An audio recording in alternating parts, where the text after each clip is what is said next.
Hello, ladies and gentlemen, and welcome to Military Mayday. We're pointing out a few pieces on the chessboard.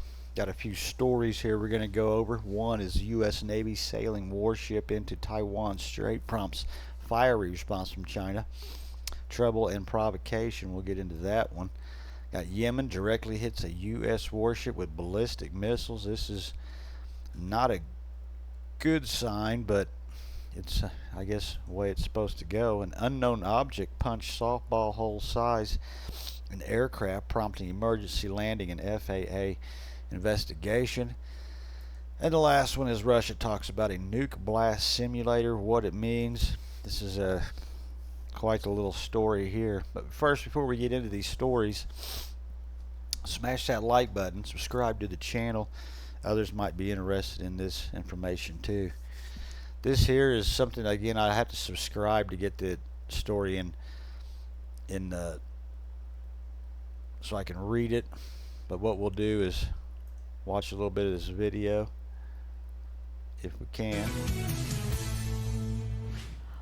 This election represent that the vast majority of people in Taiwan value their independence? Well, good morning with you guys. First of all, I want to congratulate Taiwan great political as well as economic trajectory. Gonna do anything. Anyway, it's on Fox News. If you want to join, I need to just go ahead and subscribe so I can get their articles really and just read them, because I really hate video. You got to go through and find everything. Yemen directly hits U.S. warship. Again, this though, this is, I don't know. I think it's just part of the play. I think China and U.S. are really in double bed together. I think really they're hard to explain. Yemen directly hits U.S. warship with ballistic missiles. Cited by Yemen's Al Masiri television network, the forces reportedly striking the American warships, including a number of destroyers, with the projectiles on Wednesday as the vessels were providing protection for two American commercial vessels. Despite attempts by the warship to intercept them, our ballistic missiles have reached their targets successfully. Noting that an American warship was directly hit and the commercial vessels were forced to retreat, the entire development lasted for 2 hours. Over the past month, the forces in Yemen's popular resistance movement have been staging many attacks against Israeli vessels. The operations have been described as a response to October 7th. Around 26,000 pilots, 70%. Okay, the United States and the UK have also conducted several missile attacks against Yemen targets in response. Concluding their announcement, the Yemen Air Forces vowed to continue their operation until the blockade against Gaza Strip was lifted. What Yemen's going to end up doing is getting their asses Moabbed, really, if they're not real careful. At the same time, the U.S. is probably letting them do it. Let's go to this one here. Russia talks about a new nuke blast simulator and what it means. Recently, news emerged from the forums specific to Russia that experts from the Khrulov Military Academy of Logistics has patented a unique nuclear explosion simulator. This cutting-edge technology can mimic almost all facets of an atomic bomb detonation, barring the fallout of radioactive radiation. Why won't it register fallout? I mean, you would think that would be a pretty important thing. The technical details of this groundbreaking development remain undisclosed. However, it's worth noting that this simulator is a significant safety upgrade over its Soviet-era precursor, notably referred to as the IU-59. Given that this news has been making rounds in the media, it's important to clarify a point. Yes, the Russians do indeed possess Soviet nuclear explosion simulators. These serve as harmless methods for the Kremlin to flaunt its nuclear capability without resorting to the infamous red button. Consequently, one might argue that the Russians see substantial promise in this approach. Yeah, I'd rather them be using simulators than the real thing.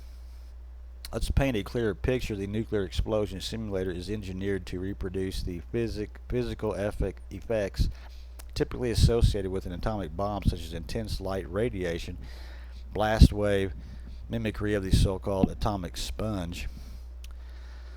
Publicly available resources indicate that a former Soviet Union and modern-day Russia likely had or still have at least two types of nuclear simulators. Despite both devices being products of Soviet era, a 2020 Russian-made piece showed footage of an IAB-500 being ejected from an Su-30 SMS aircraft, making an ideal point for reference for this discussion. As per its officially listed features, the fireball and detonation range between 190 and 120 meters, glowing from 3.5 seconds, and a mushroom cloud rising in the height of 1 kilometer, visible from a distance reaching 30 kilometers. In terms of its current status, credible information from the Russian military includes a training application. When it comes to the IU-59, the only information accessible is archival image depicting the expected physical appearance. Essentially, it was a massive TNT bomb standing 1.1 meters tall, weighing 117 kilograms. It was engineered to be launched from a dedicated 1.4 meter tall mortar with an electronic detonator.